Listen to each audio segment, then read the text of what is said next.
బాధతో కృంగిన నేస్తమా, గురిలేని బ్రతుకుతో అలసిన ప్రాణమా,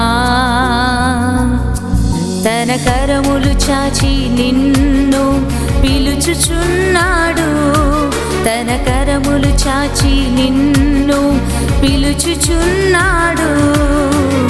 ఆదరిస్తాడు, ఆదరిస్తాడు యేసు ఆశ్చర్యకరుడు, యేసు ఆశ్చర్యకరుడు, యేసు ఆశ్చర్యకరుడు. Praise the lord. యేసు ఆశ్చర్యకరుడు అనుదిన వాగ్దానం. ఈరోజు దేవుని వాక్యాన్ని చదువుకొని ప్రభునామాన్ని మహిమపరచుదాం. కీర్తనలు 9వ అధ్యాయం 10వ వచనాన్ని చదువుతున్నా. యెహోవా నిన్ను ఆశ్రయించు వారిని నీవు విడిచిపెట్టువాడవు కావు. దేవునికి మహిమ కలుగును గాక. దేవుని ఆశ్రయించిన వారిని ఆయన విడిచిపెట్టాడు. అవును దేవుని బిడ్డలారా, మనుషులని కొన్నిసార్లు మనం ఆశ్రయిస్తే కొన్ని పరిస్థితుల్లో వారు మనల్ని విడిచిపోతారు.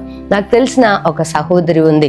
తను ఆరోగ్యంగా ఉంటూ సంపాదిస్తున్నప్పుడు ఆమె దేవుని బిడ్డలారా, ఆమె చుట్టూ కూడా చాలా మంది ఆమెని ఫాలో అవుతూ, ఆమెను వెంబడిస్తూ, ఆమెను ప్రేమిస్తూ ఉన్నారు. కానీ ఒకరోజు సడన్ గా తన శరీరంలో ఒక వ్యాధి రావడం బట్టి ఆమె మంచానికి అంకితం అయిపోయినప్పుడు ఆమె దేవుని బిడ్డలారా ముందనుకుంది, ఎదిగో నా వాళ్ళు, నాకు చెందిన వాళ్ళందరూ నాతో ఉంటారు అని నమ్మింది. కానీ ఎప్పుడైతే ఆమె వ్యాధితో బాధపడుతూ మంచం పైన ఉన్నదో, అప్పుడు తాను ఎవరినైతే నమ్మిందో, ఎవరినైతే విశ్వసించిందో వారందరూ ఒక్కొక్కరుగా వెళ్ళిపోవడం ఆమె గమనించి చూసి బాధపడుతూ చెబుతూ ఉంది, నేను మనుషులను ఆశ్రయించాను, మనుషులను నమ్ముకున్నాను, కానీ ఈరోజు నేను బలహీనురాలైనప్పుడు నన్ను వారు విడిచి వెళ్ళిపోయారు అని ఆమె బాధపడుతూ చెబుతూ ఉన్నప్పుడు నాకు దేవుని యొక్క వాక్యం గుర్తొచ్చింది. ఏమనంటే, మనుషులను ఆశ్రయించుట కంటే యెహోవాను ఆశ్రయించుట మేలు అన్న మాట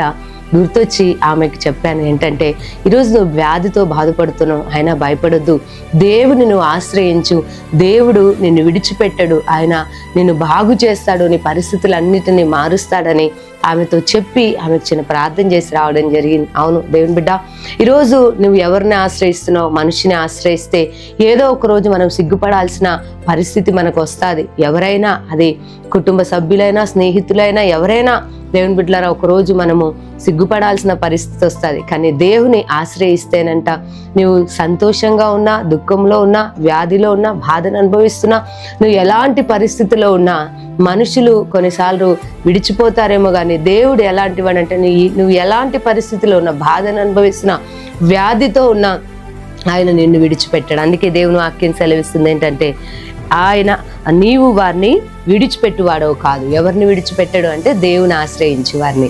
ఈరోజు నువ్వు దేవుని ఆశ్రయిస్తున్నావు గనుక దేవుడు నిన్ను ఎట్టి పరిస్థితుల్లో కూడా విడిచిపెట్టడు అంటే ఆయన నీకు తోడై ఉండి నిన్ను నడిపిస్తాడు, నీకు క్షేమాన్ని ఇస్తాడు, నిన్ను బలపరుస్తాడు. మనుషులందరూ విడిచిపెడతారు. చూడండి, ఇద్దరు ప్రేమించుకున్నారనుకుని వారు ఏమంటారు, నేను నిన్ను విడిచిపెట్టక నీతోనే ఉంటా లైఫ్ లాంగ్ అంటారు. కానీ ఒక రోజు వస్తే ఏమవుతుంది, విడిచిపెట్టి వెళ్ళిపోతుంటారు, మోసం చేస్తూ ఉంటారు.